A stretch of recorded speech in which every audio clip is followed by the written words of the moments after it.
Ready? Ready. All right, we are back, Throne Room. I didn't know what episode number this was, but we're with the legend Spoogy. How you feeling, my friend? I'm feeling great. How about you? Excellent, man. I think second person ever to ask how I'm doing. Fantastic, man. I appreciate that. Excellent. So let's kick off the name. How did we get named Spoogy? Spoogy, the name. I'm not gonna lie. It was kind of just. It was really stupid and childish. We were like 15, and everybody just had nicknames at the time, like real stupid nicknames. And I had just moved to Pennsylvania, and from Ohio, or you? From Ohio. Okay. So I was probably 13, 14-ish, and So I was partying a lot, and it seemed like it was 15? just at like 13, 14 for sure, and it seemed that everybody had nicknames, and I didn't. So like one day, dude, and this is really stupid, like. There was a Scooby. They wanted to call me Scooby because I showed up with a Shaggy. Okay. But there was already a Scooby at the party. Okay. But I had these like space. Oh, this is like a Halloween party or something? No, this is just like a party that they were having just on a weekend. What do you mean there was a Shaggy at the party already? His name was Shaggy. Oh, his name was Shaggy. Yeah, okay. Yeah. So and he was my buddy. That's who I showed up with. Okay. But like there was already a Scooby at the party. Funny enough. Like, I know, it sounds so crazy and ridiculous. There was Fred, Velma, everything. I get it. They wanted to call me Scooby, but couldn't, so that, like, I had these, like, space galaxy print joggers on. Okay. And so they, like, Space Scooby.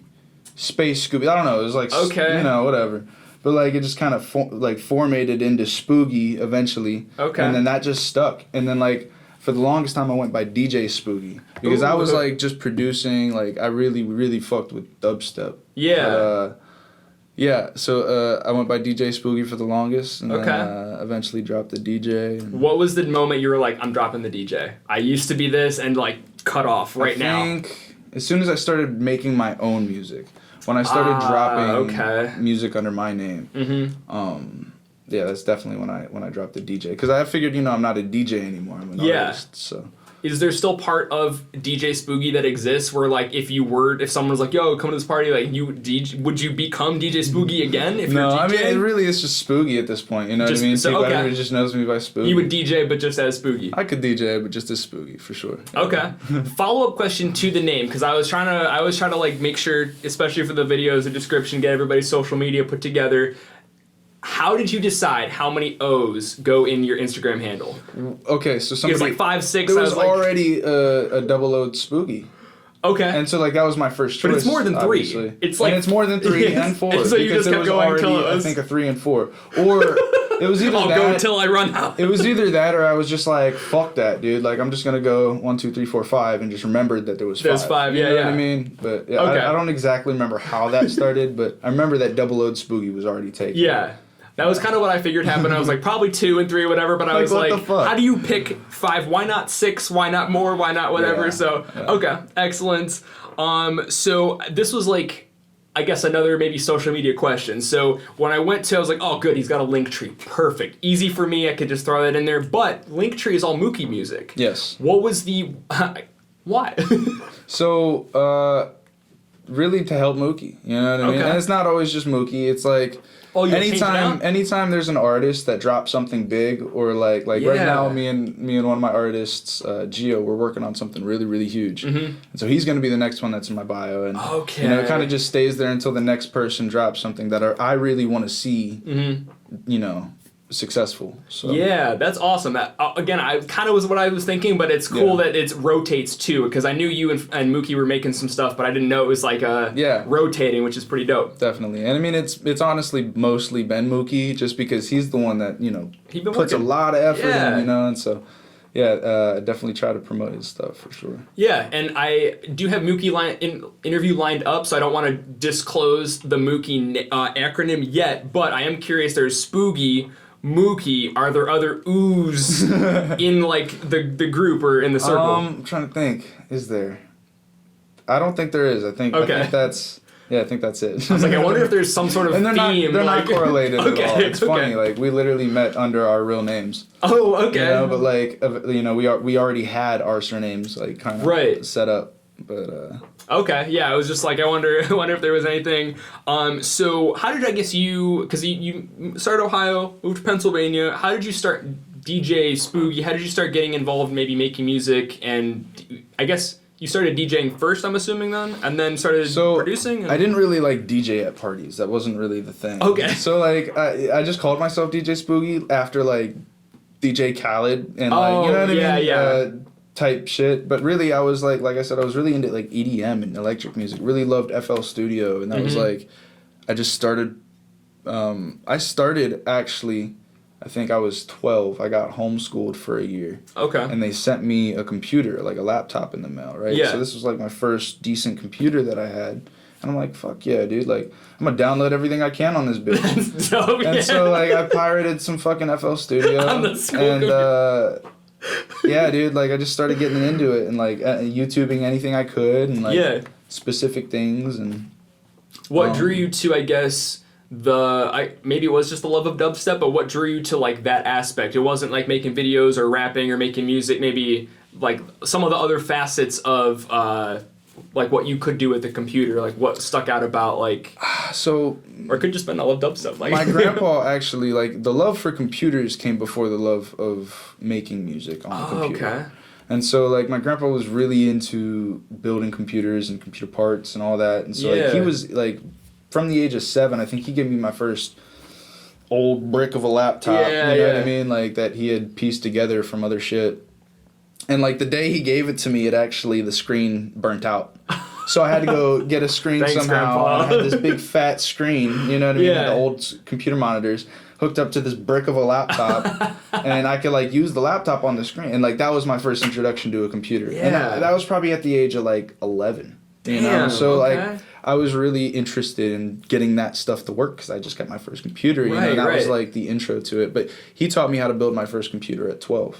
Damn. And so from there, I used that computer to learn, all the software that I could, you know what I mean? And that just happened to be, music was like, you know, really the funnest thing to do, I feel like. Right. Most fun. Okay. But yeah. Did you grow up kind of like in a musical family or like... Yes, so my dad, he owns a production company. Okay. Now, I didn't really, he wasn't really around till I was like 13, just about, so, but I always knew he was in music, you know what I mean, and I feel like that is kind of what inspired me originally. Yeah. But when I had met him again, he really, like, threw me into the music world. He does live shows and like live concerts and venues at like Nelson Ledges and things like that. Yeah. Like, super you know, knowledgeable guy about this stuff. And so by the age of 13, I think one Christmas, he just dropped off like a mixing board and a microphone and like some stuff, and like for Christmas as a surprise. And I'm not gonna lie, I didn't know how to use any of it, and it was so complicated. Thing to look at. So like it probably sat around for a year, and then I still never used that equipment. Like, it was cool. The gesture was awesome. Loved it. That's what inspired me. But I never used that equipment. I didn't know how. You know. Yeah. But I think that's kind of what like started it all. Like I just really loved it and wanted to create. Yeah. You know? Was the dad that is I should have started it off a little bit. The grandpa that was into computers, was that your dad's father? No, that was my mom's father. Okay. I didn't know if they're like, I have a passion and I'm going to make sure you know it, and that's the lineage so or whatever. That was my mom's father who was really into the computers, and then my dad, he was really into the music. And so I feel like those two combined into becoming an engineer, you know? Yeah, and that's cool that it was like at an early age that they were like, they recognized that this is a good time for you to be. We all probably have way more time as a kid to do things than we do as an adult, because you're just bored as fuck so many times, and it's like if you could do something productive, computers. And that was truly my outlet. And I want to say that like, so I was in a facility for 2 years, from the age of 15 to 17. Okay. And it wasn't jail, but it was like where you'd go if you got in trouble. Yeah. And I was, back and forth as a kid, went to 16 different schools. Dude. And so from Ohio to Pennsylvania, or just back and forth, all types of shit. Man. My 9th grade year, I went to 4 different high schools. What? I moved like around every a lot. quarter, like move type shit? Yep, every quarter. Dude, can I ask what made you guys move so much? Or like it really wasn't even you guys, it was me. I was back and forth from my mom and my dad, and in and out of foster care, and then in and out of juvie, and just like, I just was always on the move. Went through it, yeah. Yeah, but I was in this facility for 2 years, and they had a music therapy program, and I got recommended for it, and it was really, really dope. Where it was kind of like you were set. There was this room where it was kind of like a setup like this, but it was a lot low, less budget. But they were running out of GarageBand, I believe, and they had a guy that was sitting there and like that could like do whatever musically that you wanted to do. Yeah, if you just wanted to listen to music, we could listen to music. If you wanted to create music, we could create music. If you wanted to sing, I'll record it. Blah blah blah. You know what I mean? Yeah. And so like, I used that to create a whole fucking album. That's you know what I mean? You just had like 1 hour sessions a week or something like that? It was just about like a 1 hour session a week. Yeah. And so like, that's so cool. You'll make it a fucking album. Yeah. I was writing, you know what I mean? That was my homework for the week. I was making sure that I would come in there, and it was so dope. And I got out and like still wanted to continue that. You know what I mean? So instead of going to a studio and paying $50 an hour, you know what I mean? I just wanted to go eventually buy the equipment. I got a job right after I got out of that place, and I was living in Wadsworth at this time. Okay. So I got a job and saved up enough money because I was on probation. Couldn't really do anything else, school, work, home. I've been there, my friend. Absolutely, like a year and a half. Eventually, you just, I got enough money to buy a computer and then, some speakers and a little microphone. Yeah. And started making my own music, But, yeah, I guess that's how that all started. No, that's dope. So, I guess, do you believe in any sort of, like, destiny or anything? Like, this was, like, part of your trajectory? Like, maybe you wouldn't have had that fire lit if you didn't go to the facility and have that music thing and stuff like that. I think if anything had been different, I probably would not be doing what I'm doing today. Yeah. Do you ever, it's a random question, do you ever think about, like, what the alternate reality Spooky would have been? Like, if that stuff didn't happen?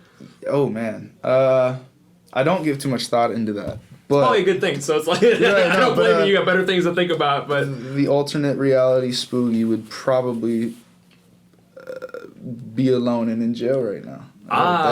Yeah. This got me out of a lot of trouble, and it kept me focused, Right. What, maybe pre-computer,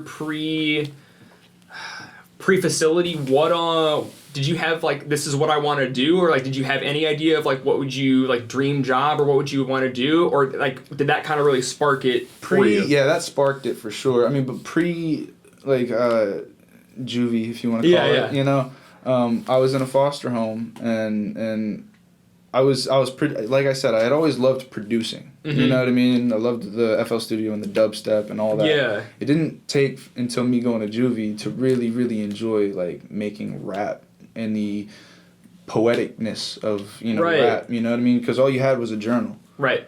And, I think I started my first song ever as just a poem. Okay. And then eventually, I think one of the corrections officers got cool with me, and you were allowed to have, like, a radio in your dorm. There was a dorm with, like, 4 people. Yeah. And you were allowed to have a radio, right? And so your people could send you CDs and shit to listen to. Okay. And I got one of the corrections officer to burn some YouTube rips. Nice. Like some YouTube type beats off me, so that I could listen to them at night and write some music to them. Yeah. You know what I mean? And so, yeah, that's how that went. So your first, like, the first album was like a rap album? Like, definitely. Did you want to be, like, producer, rapper, like, produce for yourself and make it, like, a whole thing? Or were you just kind of, once you got out, you were like, I don't really need to, like, express it that way? You can express it through the sounds and stuff? Or so, I think... Also, pause real fast, because I'm going to do this and get a better position, because I feel like I'm sliding back. And I was like, if this makes noise during the profound thing you're about to say, I don't want to ruin it. You're good. Flip? I just want to... Oh, yeah. Yeah. It's been looking terrible this whole time? Like, what the... No. When you move, though, you never move. Oh, I moved? Okay. Yeah, just a little bit. As long as the star's still in it? Yeah, we're good. Cool. Okay. Sorry, what was the question again? Damn, what was the question? Oh, did you want to be a rapper at some point, or did you find, like, you can express yourself through sounds better and you kind of... Did you want to do the whole package? Produce, rap on your own beats, or... That... originally was the goal, and I think that's still, kind of the goal in the end, know? But I've really taken a break from the artistry at this point. Yeah. And yeah, but originally, I think on that original album, there was 3 tracks that we did that I had made. Mm-hmm. With the engineer, I guess you'll call it. Yeah, was there, you know what I mean? He was actually just a college student that was like, that signed up with this, facility to do some credits for his college and shit. So, like, it was cool for him. He was, like, our age at this point. Right. Doing this with at-risk kids, so. Yeah. I think that's really what inspired me. Yeah. I wanted to be a rapper, for sure. Okay. Mainly at first. Was there, and I guess... 2-part question. Musically growing up, like who kind of did family, friends, like who influenced, what music were you listening to at that age? What made you like, I didn't even know what rap was at that age. So I'm like, who kind of was giving you stuff that made you want to be a rapper? And then who, I guess rapper wise, were you like looking up to that made you want to be a rapper? So I always had a stepbrother that like really loved rap. And so like, he introduced it to me. I wasn't really like super into it, but like I really enjoyed it, like hip hop in general. Yeah. I loved hip hop. But that came from like, nighttime laying in bed, you'd have your little radio iPod that you could plug your shit into or whatever you want to call it, and you could listen to the radio through earbuds at night. Right, and that's what I used to every night. And the only channel that was super clear was like 96.5, which was like all hip hop and like pop shit. And so I really, really loved Black Eyed Peas and like Fergie and like, man, all that shit was like, whoa. You know what I mean? So different from like what I had kind of really grown up on, which was like the Jack Johnson. And I've never heard of that. What's Jack Johnson? Johnson? He's really, really amazing guitar player with a vocalist and basically minimalist in his songs, but like he's my whole family loved him growing up. Yeah. But I actually learned how to play guitar at the age of 7. Damn. I got my first guitar actually at the age of 7, I'll say. Okay. And Jack Johnson was probably one of the first songs that I learned all by ear. I was like, I think I had my little brick of a laptop. And I would like replay a certain tone on the guitar string and like try to find it. And I probably sat there for a good 3 hours before I could, like, get one riff down. And I was like, fuck yeah, dude. It was Taylor by Jack Johnson. Oh, okay. But yeah, dude. It was, that was probably one of my main inspirations. And then, like, my grandpa loaded my iPod with the Beatles. Okay. So I had, like, all of the Beatles albums. And at the time, I hated it. But now I've learned to appreciate the fact that that's all I had. Right. You know what I mean? That's, like, what introduced melody and things into my life. Right. Okay, do you feel like you still take some of that in now because it was so early that's like, you sound similar to that, I guess? Definitely. I would say that anything that I've ever listened to has helped shape what I do today, Yeah. Yeah. Okay, and I'm trying to think, I had like another question I was going to pop in there. I guess you've taken a break from becoming the famous rapper. How will you know when the break is over? Like, what is don't know if that makes sense. I've had a number of artists tell me that I should continue to make music and that, that they would like to be on a song with me and whatnot. But,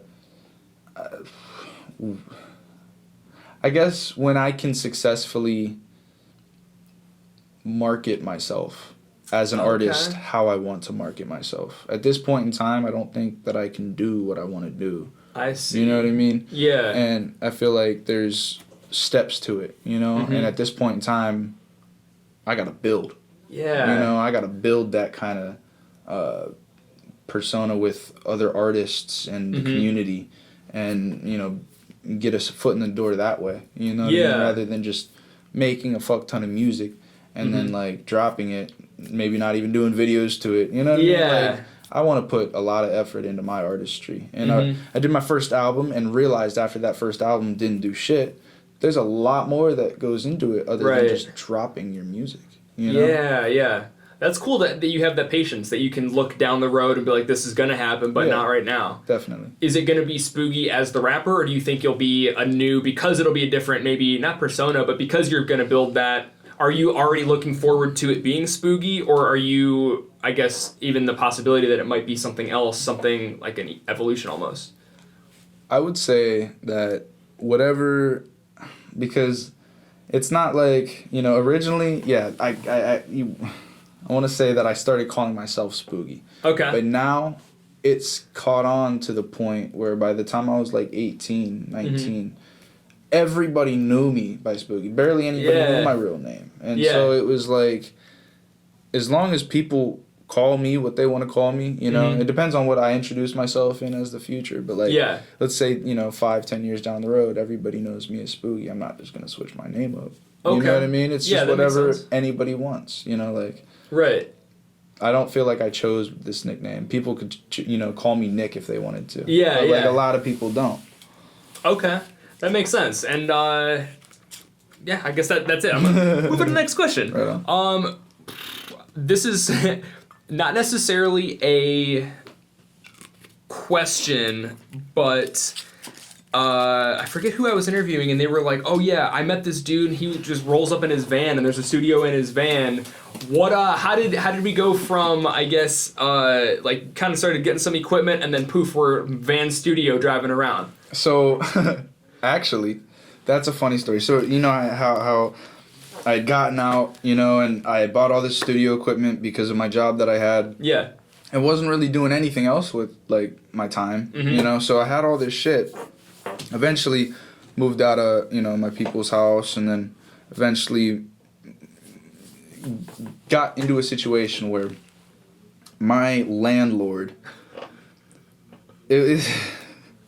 My landlord got eminent domain by the city. What does that mean? So that means that the city bought the property from him without his permission. Oh, basically, okay. without his choice. He had to sell it because they were using it for government property. So his tenants, me and the person below me, were kicked out like 3 months before our fucking lease was even up. And so like I was trying to get my security deposit and shit back and not be a fuss, you know. So like I really didn't take him to court or do nothing crazy because he gave it back. But it really forced my hand to live out of my van for a couple months. You know, I went for like 3-4 months in my van. Damn. And it sucked. But I mean, at the same time, I had all this equipment, you know, and loved music, and like had a bunch of people around me that wanted to make music. Yeah. And like, so fuck it, you know, we would set up in the van sometimes, or somebody else's car, or I would take it to somebody else's house. Like, it was a mobile studio, you know, wherever we could get it in, we were getting it in. Yeah. Was it like big white van, or was it like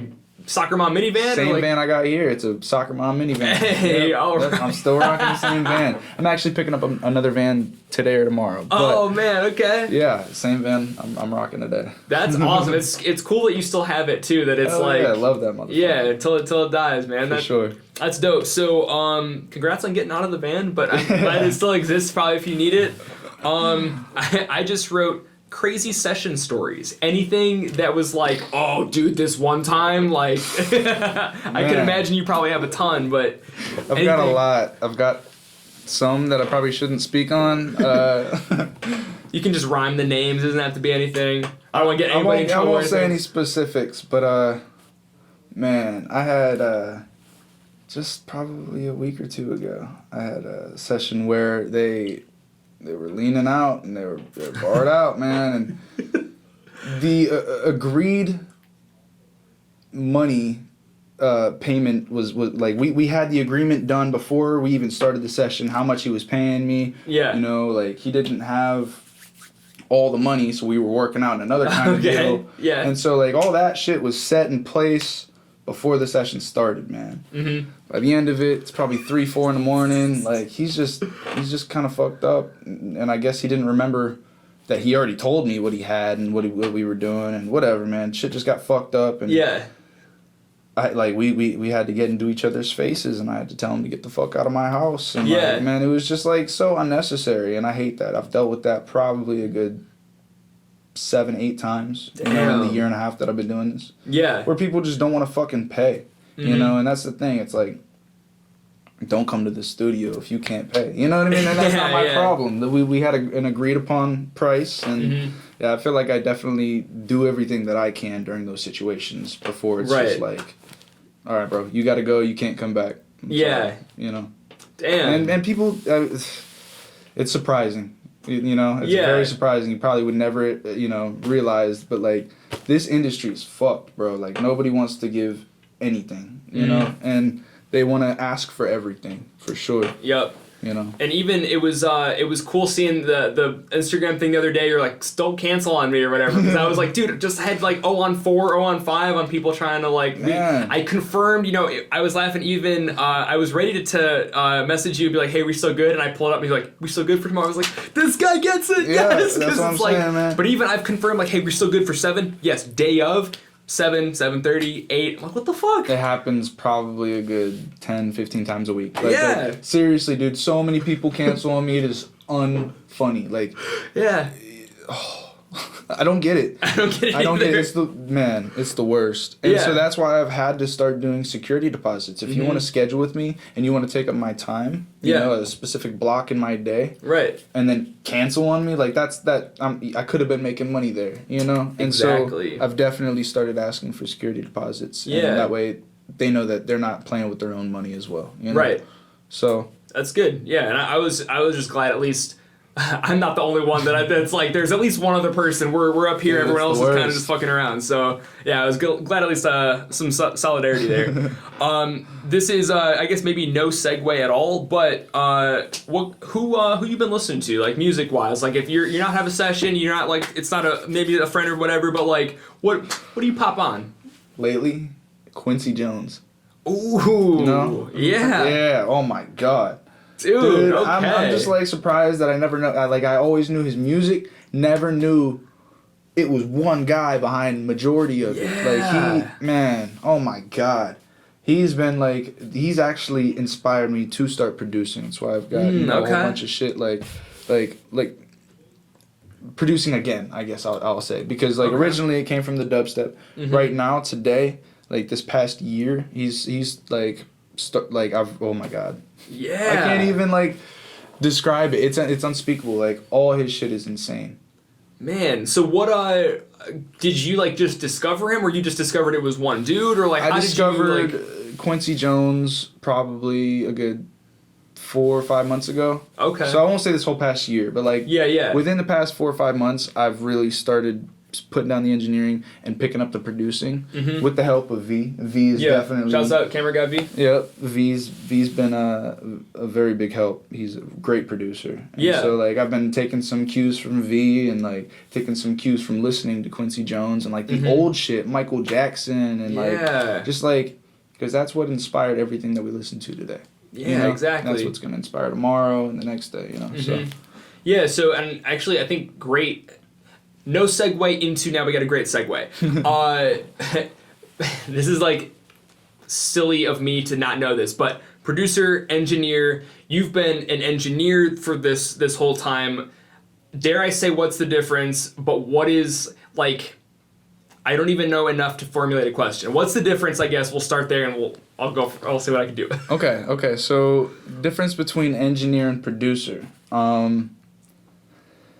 I mean, producer, obviously, like, you're probably hitting more of the producing, right, but, like, so where does engineering... Engineering is mixing and mastering. And engineering is recording and knowing what mics to use and knowing what sonics do in spaces and knowing what the science behind sound, really. Yeah. Producing comes from knowing the good melodies, you know, and finding the good beats and knowing what to hit when. And like the music theory versus like the engineer, I guess. Versus the science behind it. Okay. You know, and so I mess with, as an engineer, things like,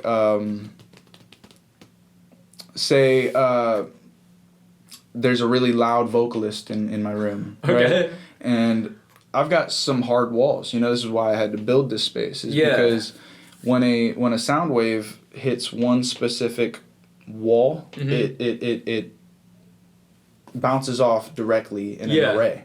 But when it hits something like those white, they're called diffusion panels.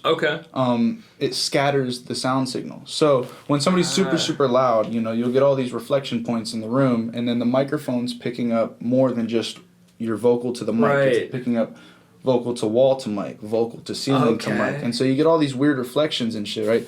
So like getting into the real science part of it, like that's what the engineer difference is between, you know, figuring out what chords to play when and like what matches what kick drum and the tone of things. And so it is different, but it's very similar. Once you know how to produce, you start getting into the engineering. Once you know how to engineer, it makes producing a lot easier. I can imagine, they're hand in hand with each other. That's awesome. That's even more incredible and in-depth than I was even expecting. How did you, I guess, learn all that? Like, sounds more self-taught, more from, like, the field and, like, doing it, but that's, like, deep theory of sound waves and shit. Like, I never would have expected that. I say that the passion for it came from my father, because he owns the live sound and lights business. Okay. And so, since I was 13 and met him, he's been taking me on the road and working with him, and I've been, like, actually at festivals in charge of the lights, or setting up the speakers, or, like, making sure the microphones are at the right position. Yeah. And, like, being, a stagehand has really, really, in the live world, has really inspired also the studio world. And so, because those are also hand in hand, different environments, but, same theory. And I guess that's what inspired me to start getting into the science behind it, because there's a guy that, my dad, I think he's co-owner with in the company. His name is John. He's one fuck of an engineer, dude. Like, he is so good. He went to college for everything. Like, any question I ever ask him, he sends me a book in response. Oh, that's so cool. You can tell he's into it from that, too. And now I got, like, 10 more questions on what the fuck he meant. You know what I mean? So, like, he's been really helpful too. So that's dope to be tapped in with people like that, because it's not just the knowledge but the passion, and their fire probably keeps yours burning, yours probably burns theirs too, because you got that young, like, fire. Definitely. And they're like, oh, this makes them excited again. So that's awesome. I feel like also somebody like that has been in the field for 20, 25, 30 years. Right. You know what I mean? And they know things that books can't teach you. Things that, like, in real life situations, here's how you should deal with this. Right, the problem solving and stuff. Yeah, for sure. That's dope. So is there, and as I'm about to ask this, it's kind of like you sort of kind of maybe answered it already, because you said if you're really good at the engineer, production, super easy, and production, they're both kind of the same thing, but it's knowledge that lets you I'd say execute. You still need to kind of know, not how to play an instrument, but how an instrument should sound. You can be an engineer and not know how to play any instruments, and that would make you probably a shitty producer. Yeah, you know what I mean? So you definitely got to pick up a couple instruments to start producing. But they do definitely go hand in hand. So is there one that you enjoy more than the other, or if you could, you would do all of it? Or if one's like, hey, I got the produce and you just engineer, or I'll engineer, you produce, is there one that sticks out that's like, if you didn't have to do anything else? But I think because they go hand in hand, I was like, you kind of are doing both if you're, I don't know, man. I'd say, like, at this point in time, the reason behind engineering before anything else is also the fact that this pays my bills. It's a very, very constant source of money. Whereas, if I were to be an artist and drop a song, there's no telling that song might make 50 cents. You know what I mean? Yeah. There's no guarantee, but to pay your rent. At this point, I've built such a repertoire with so many artists, and they know that I'm reliable on this machine. Yeah.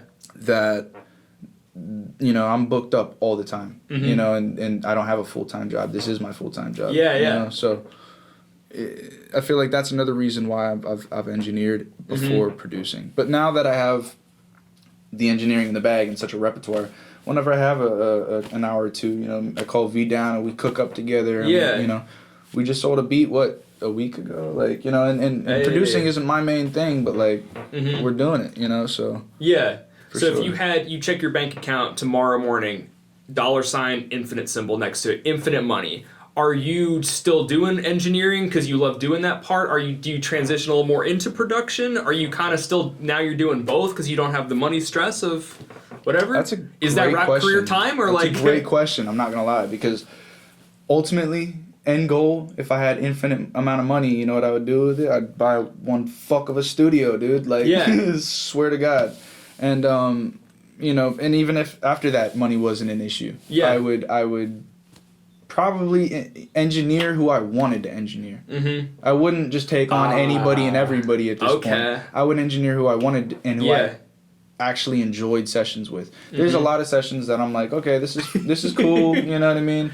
Yeah. But it's a payday. Yep. But there's also a lot of sessions that I have where there's great artists, and I'm like, the whole time I'm with them, like, hey, maybe you should do this, maybe you should do that. Like, you know, interacting with them rather than just sitting here and pressing record and like making sure they're crisp and cool. Like, you know what I mean? Like, there's definitely a difference in your art when you enjoy it. For sure. And that's a really underrated luxury is, I want to make this with this person. Yeah. And, you know, you've probably experienced where it's like, sometimes I'm like, yo, I'll shoot your video for free because I want, this is a dope song, this needs a video, and I want to do this.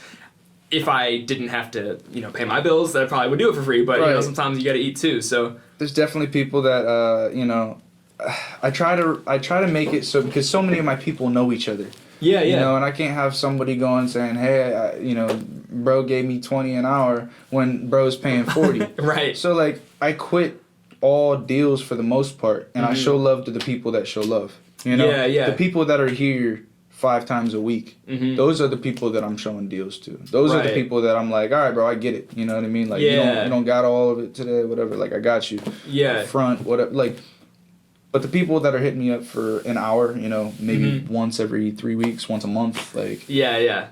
Expect 40 an hour or whatever my rate is at that point in time. Yeah. You know what I mean? Like, but... That makes sense. And you're rewarding the work, not necessarily like, oh, we're friends or whatever, but it's like we're making shit. Exactly. So. Even my best friend, like, you know, he don't come around all the time. And he loves music. He makes music. He's just who I started with. But at this point in time, this is a job. This is how I make the money. You know what I mean? Yeah.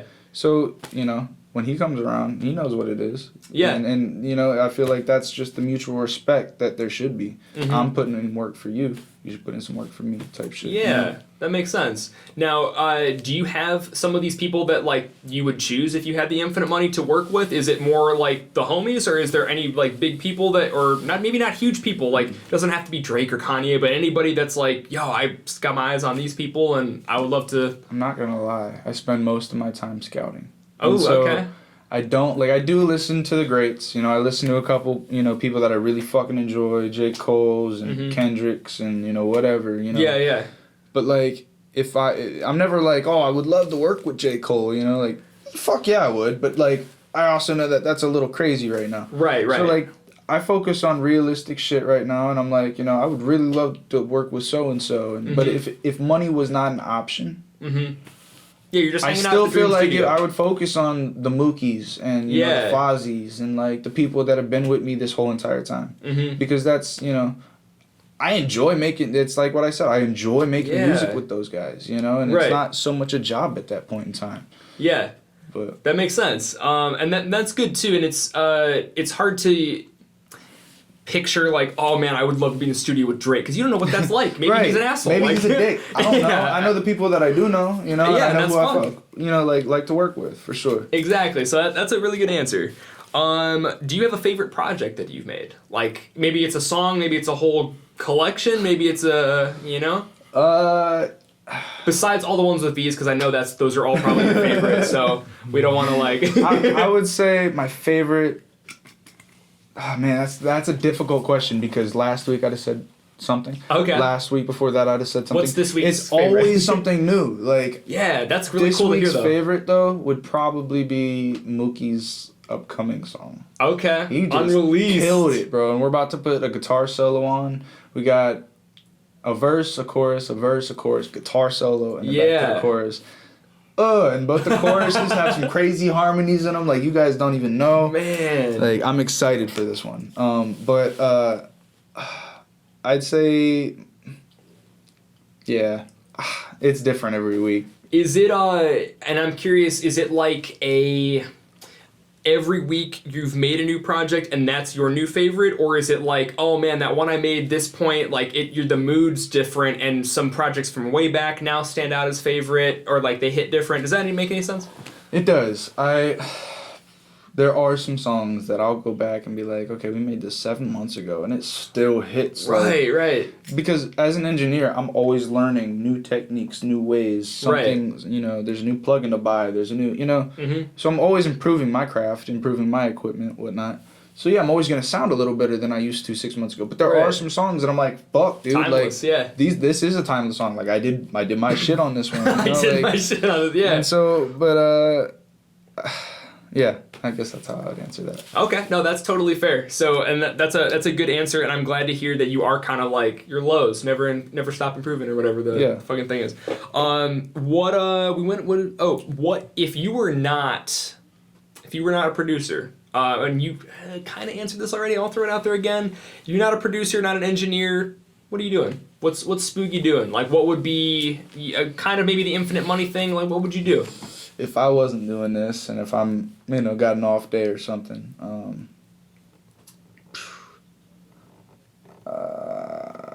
even that's kind of a cool answer because it sounds like you on your off day might just tap in and make really, some that's shit, what I'm dude. saying. Like on my off day, I'm working. Like I really don't do anything but this. But like, there are times where I'm just like, all right, let's go do this today. It's not like I've got a specific thing that I resort to every time I'm off of work. Mm-hmm. I'm usually working, so like every once in a while I'll go do something and like it's fun, it's work, it's the same like after this I'm going to Akron and I got a session because bro's on house arrest, so I'm bringing all the equipment to bro, and it's probably gonna be a 4-hour session. So but yeah, like I'm always working, and those are the bros. Like I'm just having fun, kicking it, probably go get a drink, There you go. And I can relate. Sometimes I have to be like, dude, you said you were gonna relax. You're like 40 minutes into editing a new video, like, or something. I would say, okay, if when I'm not making music, I'm watching TV or like I'll call V down here, we'll play some video games. Like I'm not a huge video game guy, but recently we've been getting into some Fortnite. It's a nice chill kind of relaxing type of game. Yeah, casual. I gotta learn how to chill. That's the thing. Yeah, I can relate, and sometimes it's good because we're grinding above some of the other stuff that can chill easily, but at the same time I can relate where it's like, man, I've had a stressful last week. I would love to relax, so I don't have a second one. Food. I love to cook. When I'm not working, I'm usually cooking. I do a lot of cooking. What's like favorite thing to cook? Some Indian food. Ooh, whoa, okay. I like me some buttered chicken or like some curry for sure. What got you into cooking Indian food? I would be too intimidated. Grandpa. Oh, okay. Grandpa's a great cook too. Like okay. Grandpa's a great cook.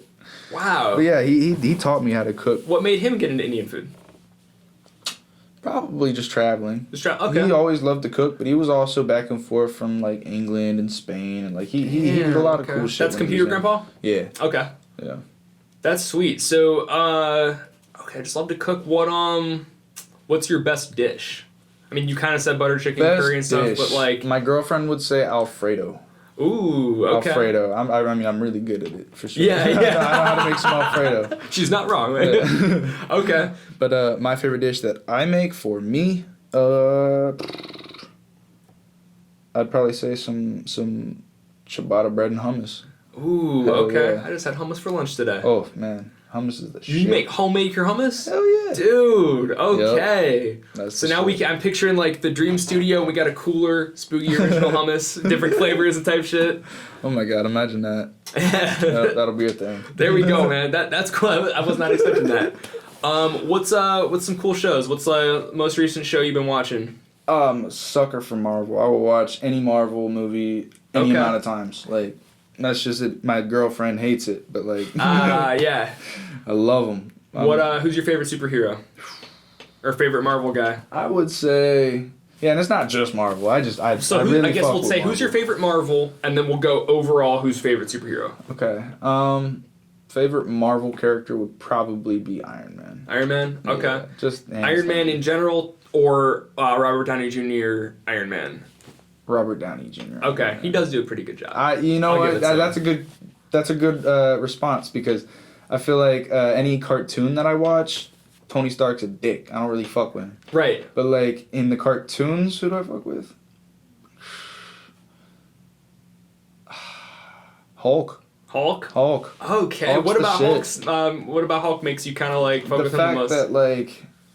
He's kind of unpredictable, like sometimes he could be a bad guy, sometimes he could be a good guy. And the fact that it's also a little confusing. You don't really know how much control Bruce Banner himself has over the creature. Because sometimes you see that, like, there's a little control there, but, like, I feel like the mysteriousness, the fact that you got to guess a lot, the fact that he hasn't really had his own movie since the first one in 2008. Like, there's a lot with Hulk that, like, is just like, I wonder. Yeah. I've not seen maybe all of the like new kind of Avenger type things, but what's your thoughts?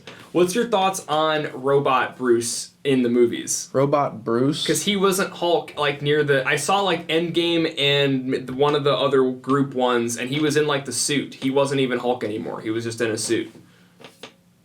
You know what I'm talking about? I'm not crazy, right? He was in like the robot thing. Iron Man built homie a fucking because he wasn't turning into Hulk anymore. The Hulk Buster. That's facts. Okay, yeah. Think and about Bruce Thor. is just driving the thing, and they're like, Thor, fucking Hulk is on a totally another planet at this point, being Hulk, just being Hulk. So Bruce needed you know what I'm saying, his own little gear. Yeah, no, he definitely. He couldn't control the Hulk.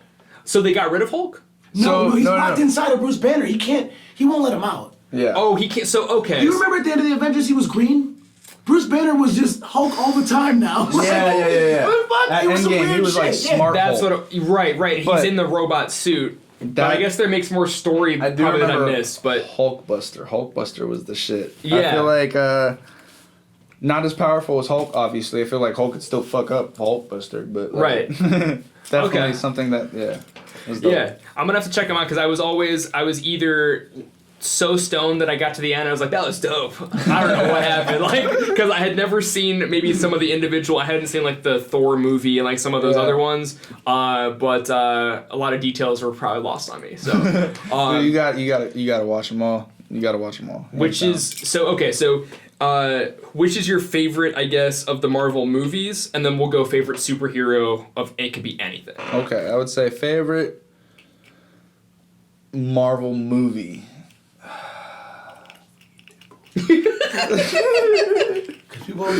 Okay, that's true. People do forget Deadpool, but like he's just not in the Avengers. I would say he was in those wax X-Men movies they made with fucking. Oh man, Endgame. It's gotta be just because Endgame was so epic, had everybody in it. Next to that, Doctor Strange or Spider-Man. I don't know. Okay, those are the shit. That's a good one. What? Because I would have said Spider-Man's my favorite, like Marvel one. It seems I was like I should pick a cooler one because Spider-Man's Spider-Man. He's not. He is Avengers. He is Marvel, but he's like its own thing. But who's your favorite Spider-Man? Because we've had a lot of those recently. I'd say the newest one. What's the his newest name? One? Is it Holland? Tom Holland? Tom Holland. Is that yeah. Okay. Tom Holland. Yeah, he does a fantastic job. I like the fact that he's young, or at least when he started, he was young. He was like 15, 16-year-old Peter Parker. I feel like that's how he was supposed to be intended. And the fact that we get to grow with him, like he's going to be college student Peter Parker eventually because they're doing 3 more movies with him. But and this is also going to be the first Peter Parker that has 6 movies. Plus whatever features he's got in Endgame and whatever else. They did a really good job with Tom Holland, I feel like. Absolutely, yeah, and I think Tobey Maguire did a good job as well, but he seems so much like older. Timeless classic. Yeah, that's like the first one. That's like when you talk about Batman, like who was the first fucking Batman with the Joker that had like the plastic was what I'm talking about? Actually, I think it was still. Was it Clooney? Wasn't George Clooney the first one before Clooney. You're talking about like Joker. Okay, Clooney Nicholson Joker? Yeah, Nicholson. Nicholson. It's like talking about that first Batman. You know what I mean? Like, I feel like he's always going to be the first Spider-Man. We'll give him that. But Tom Holland's a fantastic job. We got graphics that have improved. And we could compare even to, Andrew, what's his face, as like Garfield. a more updated Spider-Man, but then it's like, Tom Holland. Like, when you compare those two. The fact that they introduced the metaverse shit, with this last movie. And the fact that it all makes sense. And, I feel like that's the best thing that they could have done. I hate being that guy, but imagine being Garfield and seeing that Tom Holland took your job and then brought you back for another movie. Yeah. And then, but at least he did. He's like, hey, man, like, at least I'm giving you something. Like, it's out of my hands. So, favorite superhero in general. Could also still be Iron Man. Could also still be Hulk. I mean, I gotta think about that because there's so many too. I'd say that just because of the fact that there's so much on Batman, Batman's gotta be a favorite. Like just because like you know so much about Batman. Mm-hmm. They've made fucking 50 movies about Batman. Like, yeah. But now, if you could have a superpower, what would it be? I would say and why, but would you fight crime? Would you be a villain? I'd be an anti-hero. I would do what I want to do.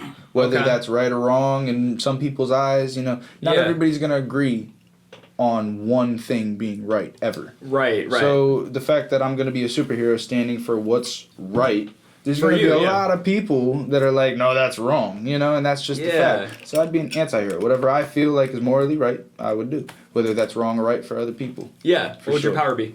Power would be, fuck.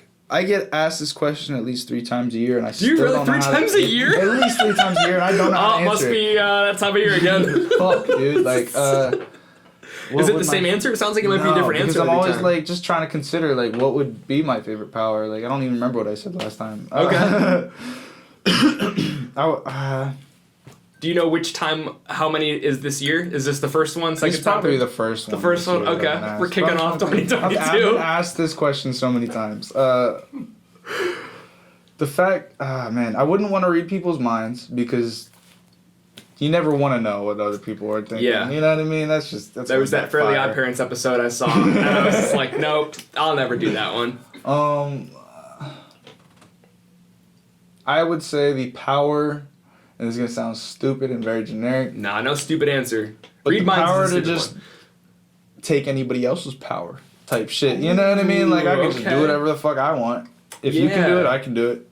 Okay. You know what I mean? That's really cool, yeah. That's like a resourceful... I feel like it's almost like the adult power, too, where it's like, I would teleport so I could get to work on time, you know, and get home fast, you know. Like, if teleportation was a power and I had the power to take other people's powers and use that...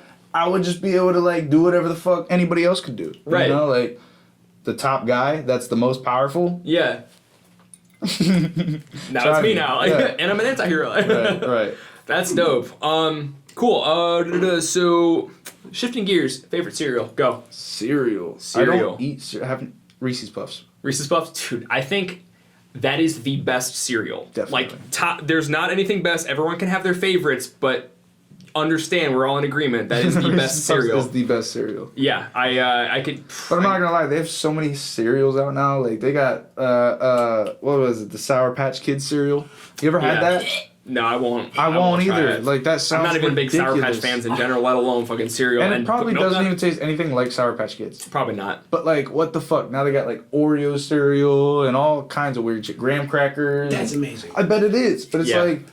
You know the golden? Fuck. Golden. Why didn't they have this shit when we were young? Like, they had the ability to do this, and they didn't. They said no. My parents would never have got it for me. You know what I mean? We got the big... Yeah, I know what you're saying. We got the big bags that were $1. That's now those big bags are the same price as the fucking regular cereal. I'm like, dude, whatever. I don't even need cereal anyways. But if you are cereal, pass some Reese's Puffs. Yes, for sure. Got you. What is... Man, sometimes I write these questions and... sweet or savory? If you're gonna eat food, are you like a sweets guy? Are you a more savory? Okay. I actually love that question. Savory. Thank you. before I would eat ice cream or anything sweet, I would have some chicken and an actual dinner. Yeah. Most definitely. That's cool. I'm a savory guy as well, and a lot of people ask like, "Oh, you want cookies? You were cookies in today?" I'm like, "No," and I feel like they're like, "What an asshole!" It's My girlfriend's always coming in here like, "Hey, do you want some brownies that I made?" I'm like, "No, I'm good. Thank you, love you, appreciate you." No. Yeah. It's funny that I'm happy for you that your girl makes the brownies. I'm like it'll be like 2 a.m. My girl's like, "How much do you love me?" And I'm like, what do I have to do? And she's like, brownies? I'm like, we don't have any brownies. We didn't get any in the store. She's like, I put them in the cart. And then I'm out at fucking 2 a.m. and make the brownies. And then what bothers me, she'll eat like 2 and the rest of the tray. And she's like, we don't eat the whole tray? I'm like, kinda. I made all the brownies. Someone's got to eat them. I'm not going to eat the brownies. So... That's great. I'm happy for you, man. At least one of us gets to like, she makes the brownies, she eats the brownies. So, but yeah, I'm definitely a savory guy. One of my favorite questions, heard it on a comedian podcast, and he asked, what is the hardest time you've ever laughed? And if you don't have on deck, we can pass. I want to say there's probably a couple times in my childhood that I remember laughing so hard that I just couldn't hold my urine in. Yeah, okay. I feel like my older stepbrother used to make me laugh so fucking hard.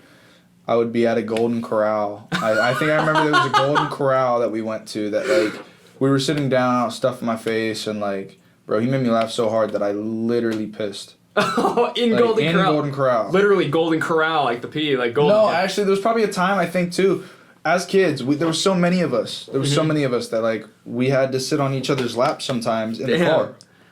And so I would often end up sitting on my older brother's lap in the car, which was fucking ridiculous now that I think about it. But, you know, I pissed myself because he made me laugh so hard in the car one time on him.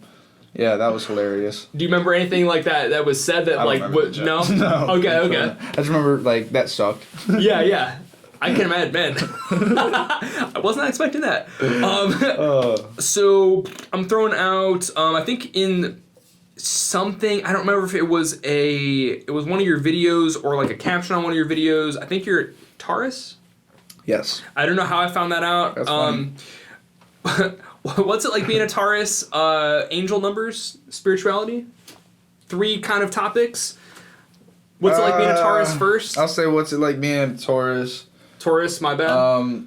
Whatever you want to call it. I don't know how to It's your sign, man. You call it. I would say I've never been into Signology. Oh, you know what I mean? It's not even a pass. I just feel like I personally have never like dove deep into it to even know enough about it. Yeah. I can't say that it's real or not, you know, but I don't know how much being a Taurus would be different than being a Sagittarius or whatever. I do feel like a lot of Tauruses are generally like connected with the earth and themselves and things like that is what I've heard.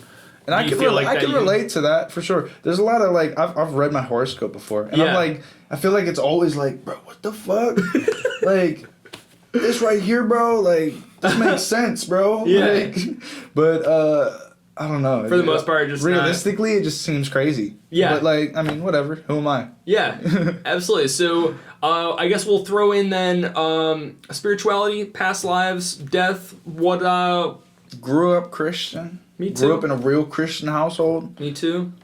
A lot of shit happened in the Christian church that I'm just like, you know, by the time I was like 13, 14, I didn't want to be a Christian. Yeah. And I can't speak on that now, but like, I don't know, I just haven't explored it again since my childhood. Okay. Were you a certain denomination of Christian? Was it, did not even that remember? Always confused me, I'm not gonna lie, especially as a kid. Like, I just never knew the difference between like the Baptist and the whatever else there is, you know? Like, if you weren't brought up Baptist, Lutheran, Methodist, you know, whatever, you probably have no idea. No. So that's, I could tell you probably weren't. If you were like Lutheran, you're like, oh yeah, I was Lutheran. Right. You would know. Right. Like, so that makes sense. So. That shit always confused me though, I'm not gonna lie. But I remember switching churches a lot. I do remember that. We went to a bunch of churches trying to like find the best one. There was some churches that like didn't agree with my mom and, you know, at the time, stepdad's like point of view on shit.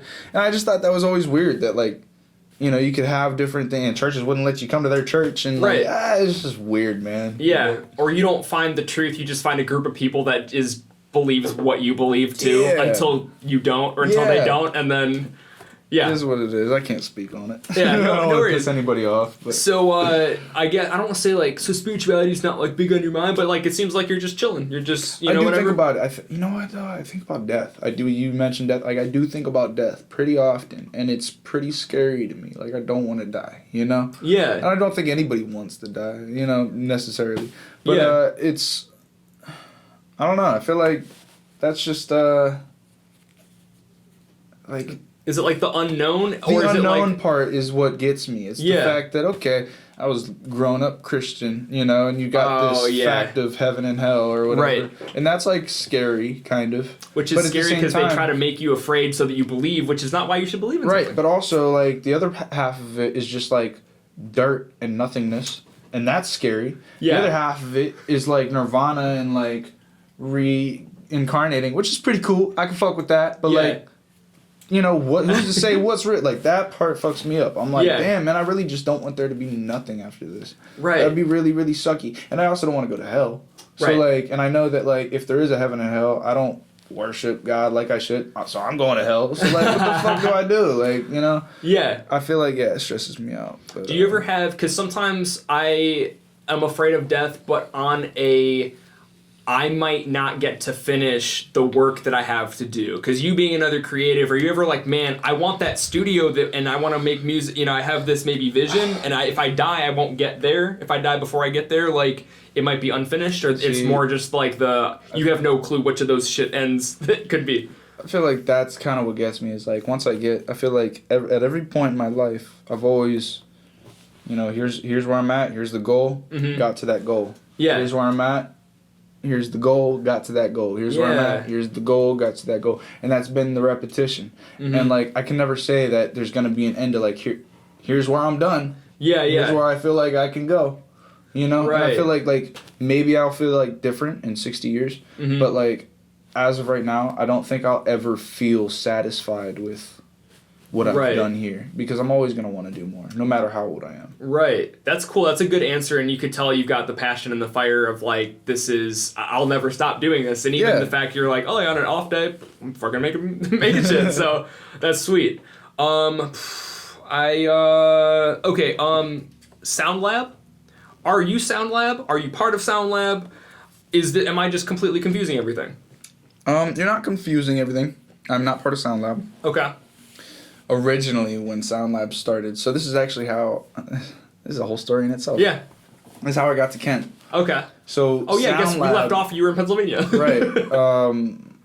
Back and forth, you know, like, eventually when I had gotten out of that juvie environment, I was in Ohio, back living with my biological mother, no foster mom. Okay.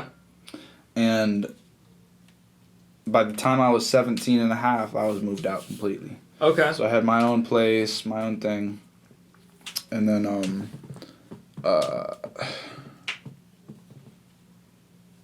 sorry. Fuck.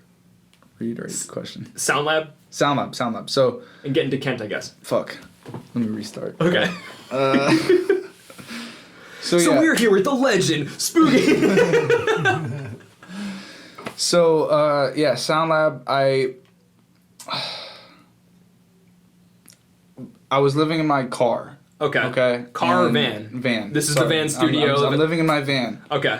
And I'm actually, one of my associates had hit me up. And said, hey man, I have all this weed that I'm growing on this farm. Yeah.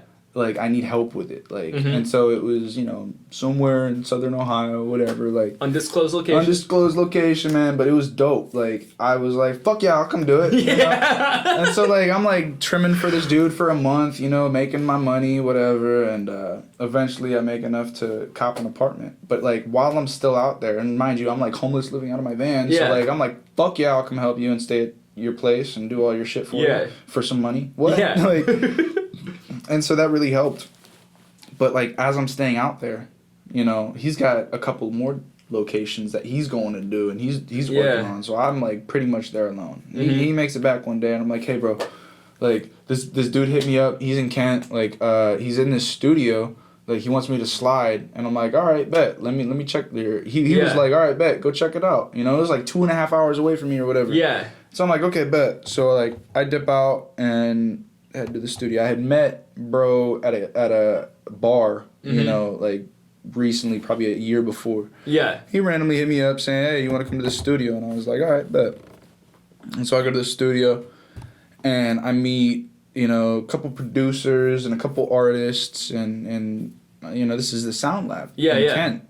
And they had just started. They're probably like a month deep into owning the place. Right. Don't really have much, you know, they got maybe, I think, 2 computers at the time, a couple microphones, whatever. And it was dope. I was like, fuck yeah, this is dope. Yeah. Eventually, I feel like at that night, the engineer got tired and was like, not engineering anymore. And I like hopped on and started recording other people because I knew how, and they were using the templates, or not template, but Logic, the software that I was using. Right. So I knew what I was doing. And so we recorded a couple things, and I'm not gonna lie, I thought I knew what I was doing. Like, I really didn't. Like, I knew how to record. I knew a couple things about plugins. Yeah. But, like, eventually, we got, like, 2-3 songs done that night, and it was pretty cool. Like, I had never been in that environment before. Studio, nothing like that. And so I was really excited. And I think I came out there 2-3 days later, did the same shit.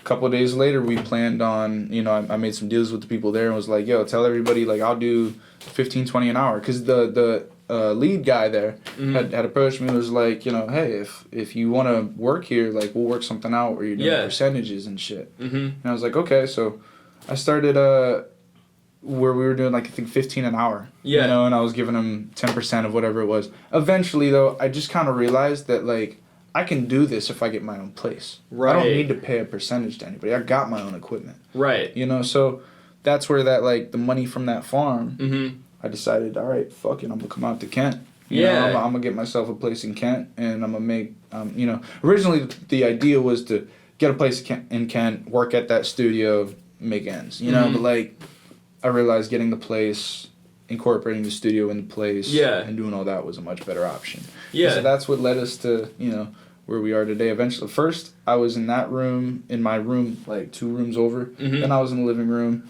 Now we're in here. Yeah. You know, it's definitely blossomed. Absolutely. Yeah, this is a whole vibe in here. I was not expecting this as soon as I walked in the door, because I had seen this. Did not expect it to be in the location. Right. Yeah. And that's the greatest part about it. I feel like nobody knows, like, nobody would have expected it. I feel like even the new artists that come here for new sessions that I've never met before, they're like, they pull up and they're like, I don't know about this. You know, it's an apartment complex. That's what I said when I pulled in. I was like, I don't know about this, you know. But, like, yeah, they step in here and immediately the first reaction every time is, holy shit, this is dope, dude. I fuck with this. Like, you know, and that was exactly the reaction I was going for. Yeah. So, well, and now this eliminates the need for a studio. You know, I don't need to pay anybody else other than my fucking landlord here, you know? So, so it's dope. Exactly. So that's awesome. So, so I'm trying to decide if I want to do hard pivot to this question, because it's a weird question. Okay. Or if we want to do, you know what, we'll do soft transition into weirdo question. And you kind of answered a little bit, but you in general, because you said at some point you want to be a rapper, you'd presumably be doing shows, presumably be doing, you know, in front of the camera stuff. Are you by nature more like behind the scenes type of person because you're, you know, making the things that other people see? I don't know if that makes any sense, but like, or are you just patiently waiting until you are in front of the spotlight? That's a good question. So, I mean, I'd say at this point, I'm the guy behind the scenes. Yeah. But that's not where you'd like to stay eventually. You know the artist G-Eazy? Yeah. Yeah, of course. He did the same shit. Yeah. He was engineering other rappers at his house way before he even became anything. And that's kind of how he built up that repertoire with so many people and labels and such. Because everybody kind of knew who G-Eazy was before he even made a song. Yeah. And then he dropped like a 30, 40 track fucking EP. 40 tracks. It was called Endless Summer, dude. It was literally like 30 or 40 tracks. Yeah. So ridiculous. But like, that's kind of like the business model I'm after, is like, get my foot in the door, you know? Yeah, I'll work behind the scenes until I've got so many scenes that I don't need to work behind them anymore. Yeah, you know? Like, I can be that front man. I want to be a Quincy Jones, you know? Right. I want to be somebody who's not just known for one thing, but known for multiple projects, and not even just multiple projects, but multiple business ventures. Yeah. You know? Like, I don't want to just be an engineer or producer. I want to own multiple studios. I want to own, you know, a bunch. I want to do a lot. Right. Sure. Yeah, so I don't want to say by nature, but like you as the person, are you like, even if you are in this, if someone's got like the camera thing, are you like, oh, it's like getting in front of it, or are you still kind of at this point just kind of like by nature a little bit more, I don't even know. I don't want this to be the same question again. I dreaded this interview. Like, I was so like nervous. I've never had It's over. I'm done. I've never been on camera. I've been on camera, but like not like this, you know? And now that I'm doing it, kind of feels natural. Kind of feels easy, you know? You're killing it, man. I have these kind of conversations with my artists all the time. So it's definitely like kind of like a second nature, and it surprised me. Like it's coming easier than I thought. There you go. Yeah, you're natural, man. So this is the weird question. I wrote hose, secondhand hose. Are you, as the engineer producer? And actually, you know what? Never mind. You got a girl, so we'll skip over. Actually, to expand on that, I'm expecting a baby. Hey, congrats, man! Sure. Is this a first official announcement? Live on Throne Room? Yeah, kind of, sort of. I made an announcement on Instagram. Yes, I made an announcement on Instagram stories. Have not made anything to my posts yet. Okay. But funny story, I told my dad, and he like went straight to Facebook, and like she hasn't even told her mom yet. So like, no! We're like, what the fuck, dude? And she won't see. Her mom won't see this interview, but like, and her mom also won't see my dad's post. But like, still, like, you know. Excellent. Well, congrats, man. Hell That's exciting. Man, I'm excited. It's exciting. Pet peeves. Pet peeves. Oh man. You might have to take a second, even if you want to go to another question and come back, because I have maybe a couple that I could fire off, but not like, sometimes it's like when they happen, it's like, yep, this is number 3 or whatever, but. I'd say one of my pet peeves is when people come into the studio and are just in general rude. And it's not even like, I feel like I get a couple people that are very like rude without even trying, without even meaning to be. They're not trying to be ignorant or rude, but that's just how they are. And that's also one of my pet peeves. It sucks because you know that like, no matter how much you do for this guy or like whatever, he's just naturally going to be rude. And that sucks, you know, because like it's a paycheck. Right. You got to deal with it. But like there's plenty of times when like, for example, we'll record a take. And then immediately after the take, they'll be like, da-da-da-da-da, come on. And like they'll say come on right after they were done with their take. You realize I gotta cut that come on after, like, because that's not supposed to be in the song. Yeah. Like, shut the fuck up after you take a take. I know what I'm doing. Don't say come on. Don't say repeat it. Don't say, like, I know what the fuck I'm doing. You're paying me. Come on. You know what I mean? Like, say your take. Don't say come on, let's go. Like, immediately after, like, shit like that. That really gets at me, because I feel like there's one thing that like also gets to me is like when somebody's in the studio and like you guys gotta realize this, that I do this, and I'm not trying to be cocky, but like this is my full-time profession. Yeah. And I deal with so many artists in a week. Like this is a natural thing for me to be like, okay, maybe it shouldn't be that. Maybe it's a little flat. Maybe it's a little, you know, offbeat. Right. When I say that, I feel like people should trust that, you know. And a lot of people are like stubborn almost, and it's like, okay, you're paying me, I get that, you're paying me and I'm working for you technically right now, but at the same time you're paying me for my opinion, you're paying me for my expertise, right, you know what I mean? And if you don't want to you know, cooperate with what I have to say, get out, you know, right? And that sucks to say, because like, you know, it is what it is, but like, do you ever have hesitations having your name attached to somebody that didn't listen to you? Cause I gotta give it. So like, cause I'll shoot videos sometimes, and I will be like, "No, we should go over there, or you should stand here, or you should whatever," and they don't listen. And then when I drop the video, it's like, people don't know that I said don't stand there and don't do this and whatever. All they see is the finished product of, well, they didn't listen and here it goes. That bothers the fuck out of me, especially because like there's didn't have to look this bad or sound this bad or whatever, you know. You know, and I get that there's also budgets that I got to work with, but at the same time, like there's somebody who is like who did a whole album with me, and like I mixed and mastered. Like the thing is, it's impossible to create it's not impossible. It's very difficult to create a Grammy in an hour. Right. You know what I mean? Like, Facts. You pay me $40 and I'm going to try to do my best that I can do in an hour. But the thing is, you're coming in here and you're freestyling. Mm-hmm. You don't know what beat you're about to use by the time you get here. You're choosing as you get here. You don't know what you're going to say, so you're freestyling as you just picked a new beat. Mm-hmm. Then on top of that, you're kind of like trying out new melodies for this thing that you don't have prepared. Yeah. And I'm trying to do my best at autotune because you're not a singer. And then I give it a rough 10-minute master by the time they're done and leaving, which is, you know, like the finish, you know, on the song. Right. And the thing is, like, a master is supposed to be referenced. You're supposed to take a break from it. Mm-hmm. Listen to some other stuff and how that's supposed to is professionally sounding and supposed to sound. Yeah. Come back to it, realize what you missed and fucked up on, re-edit. Right.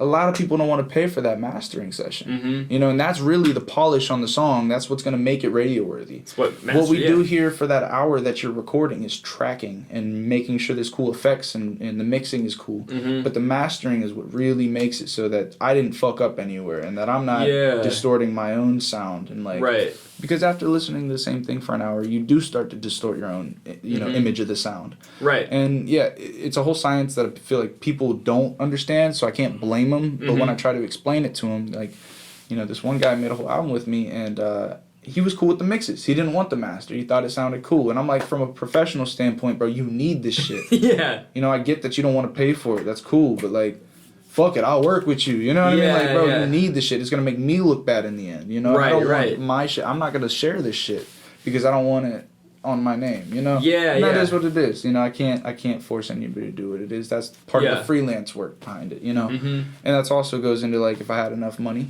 I would work with whoever I could or wanted to work with. Yeah, who doesn't do that? Like, exactly. So take note, everybody. Right. Awesome. I'm trying to see if there's any, like, really cool, interesting questions. Glasses, contacts, preference, thoughts? Glasses. Honestly, when I had contacts, they would, like, get stuck, like, up here in the back of my fucking eye, and it was, like, the most annoying, disgusting, weird feeling that I could ever imagine. I hated it. When they're in and working, they're great. They're good. Love them. And I feel like I look better without glasses. You feel me? Like, but, like dead ass, bro. Like, leave a comment if you think he looks better with. I definitely prefer glasses. They're just more comfortable. Yeah, and they're dope glasses too, by the way. Appreciate it. Actually, my sister bought these. They're like hexagonal glasses. Hey, yeah. They were chewed up by my Pomeranian. Okay. But, give them some personality. Right. Yeah, I was just curious. I probably should wear glasses more often than I do, but I can't touch my eye, so I'll never do contacts. And so big props to you for even getting one in sometimes. Question for you. Yeah. What made you? All my life, I have never been able to have any beard. And, like, I can't do, even if the cheeks, there's, like, 6 hairs, just random. Oh, okay. And so COVID happened. I had real short hair. I used to live in New York City, so I came back from New York City, had real short hair, and I was like, you know what? Fuck it. I had nobody who could cut my hair, like, when I came back, and I just let it go. And I was like, you know what? We'll just see what I can do. Dude, I'm not gonna lie, it's a vibe. Like, it makes its personality. I fuck with it. Thank you, it makes man. It, like, every time I would see one of your videos on Instagram, I'm like, bro, like, that's what makes me recognize who the fuck I'm looking at. You know what I mean? Yeah. Like, it's dope. I fuck with it. And it doesn't look crazy. You know what I mean? Like, some people I feel like could try that. Yeah. No, you know what I mean? But, like, it looks cool. I appreciate that, man. That means a lot, because this was the first time I ever was like, you know what, let me just see what I could do, and I'm not going to give up until it gets to, like, an actual point. Yeah. So, and now it's just my face now. If I got the Nevin, I'd look like a rest stop rapist. I'm not gonna lie, but I would not be able to rock. Oh, man. Man, I appreciate that. What's the best advice you ever got? Okay, I was talking to a guy named Jody. I love you have that locked and loaded, man. That's great. I was talking to a guy named Jody through Facebook or something. Somebody recommended me to him, and he's like, an engineer that's doing his own thing, whatever. Yeah. But I was having a whole, conversation with bro. He was telling me that, because I asked him, I said, hey, I want to send you some stuff. Let me know if there's anything I'm doing wrong type shit, Like just music stuff? Yeah, like I want to send you my mix and master. Listen to it on your shit, let me know what you would do differently or whatever. And he corrected me and he said, don't ever ask anybody to tell you what you're doing wrong. Because there's never a wrong way to do it. Yeah. There's never going to be a wrong way to do it. Right. Because it's all preference. It's all bias. Okay. What you like might not be what I like. Mm-hmm. You know what I mean? The way you... what's some music genre that you just don't fuck with? Country. Boom. And, like, the fact that, like, there's going to be some country songs that you absolutely don't fuck with. Sounds horrible. It's just ringing in your ears. You know what I mean? Like, people love that. People come over that shit, bro. Like, swear to God. Like, and that's just, like, kind of preference. Like, the way I mix my hip-hop and rap or whatever genre I'm mixing and mastering might be different than the next guy. But that doesn't mean that he's wrong or I'm wrong. You know what I mean? It's all...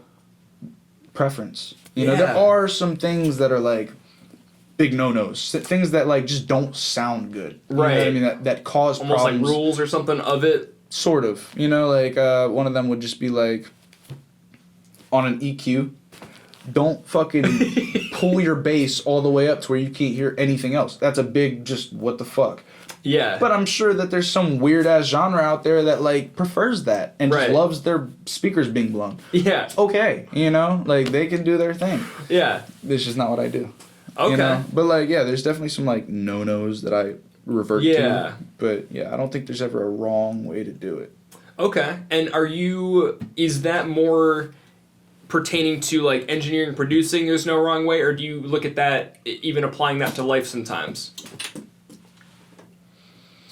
And you could say it's just. I would say there's probably some wrong things to do in life, but I mean, in general, like, you know, some people need to go to college to be able to make a decent amount of money. Yeah. To support whatever they need to do in life. Other people absolutely do not because they're not down the same path. You know, and that's just like, there's some right ways to do it. There's some wrong ways to do it. Like, but I don't think there's ever like here's how you live life. Right. You know, there's never a correct path that you're gonna, you know what I mean? Everybody's so different that like, I don't know. There are definitely society no-nos though. Right. That you shouldn't do because of that's the rule in society. Yeah, the unspoken, like, okay. Excellent. What, man, I had one more, no, we kind of talked about that. Anything else we got to know? Oh, I have a question. Your job before you, I think you said you were working a job, you saved money and either came back or you bought the van. What was the job? I was a host. At Beef O'Brady's. It was. Do you know what Beef O'Brady's is? I was a host at Beef O'Brady's in Wadsworth, and I'm not gonna lie, actually, I got fired from that place. Oh man! Because of credit fraud. Dude, I literally was so bad as a kid, bro. Like, I was so bad, y'all don't even understand. But like, I didn't even think about the fact that they had cameras pointed right at me. But I was real clever about this shit, dude. Like, I would literally... So, here's what I did. Okay? And I'm not proud of it. Yeah. But it's kind of funny because it's so stupid. Right. I walked up to... You know, I'm a host. So, I sit at the front of the at the like, restaurant. I'm like, hey, table for three, come with sit me. Here, you know, whatever. By the time people were done and their checks were sitting on their fucking tables, if it had been 5 minutes, I would walk over to the people. Yeah. Take the check thing. Go to the back of the waiter store, and I would be like, hey, I'm going to go take this to your waiter. Yeah. I go to the back of the store, take a picture of the credit card back in front. Yeah. And I'll go use it, like, a week later or whatever. Oh, man. Yeah, so I got fucked up this one time. They had, like, a recording of you doing that? Oh, yep. Shit. No more alcohol for me. We got the throne room exclusive. Really dropped my whole cup. Dropped the whole cup on the carpet. You got like a... don't stress it. You got like a... I'm gonna stress because I spilled my J-Mo. Don't stress it. Don't stress it. Damn. All right. Sorry. You won't be invited back. Get the fuck. Damn. But yeah, so I got fired from Beefs. But yeah, that was my first job. And then what I was doing before this right here, I moved to Kent and I was like, okay, this sound lab job is not gonna make me what I need to make for rent. Right.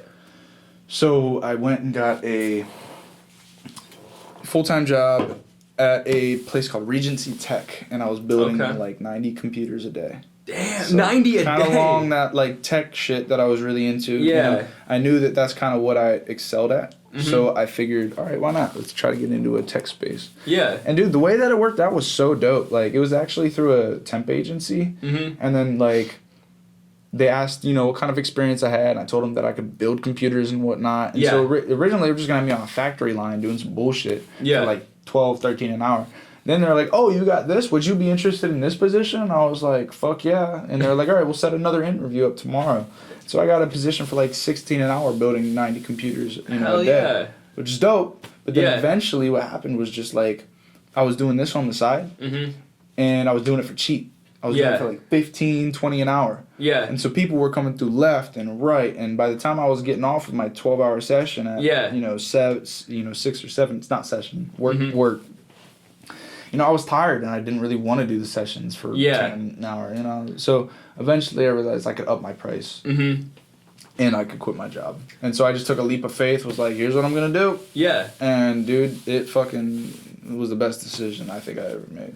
Yeah. Yeah. That's awesome. I like the leap of faith thing too, because it's a scary position to be in of like, well, I might whatever, but that's what you have to do. There can't be a plan B. In life, you fall so many fucking times, and you get right back up. You know, and I like the way I was looking at it, I'm like, dude, I'm young. I'm not going to get this position when I'm 30 or 40, when I got a kid and a wife or whatever the fuck, you know. Like, I gotta take the risk now, you know? And you got to. Because if you don't, or even if you do and then you fail, you did it. Yeah. You're gonna get back up. You're gonna be successful. You know what I mean? Like, you just gotta look at it like that, you know? Like, there's no way you can lose if you don't, if you try, you know?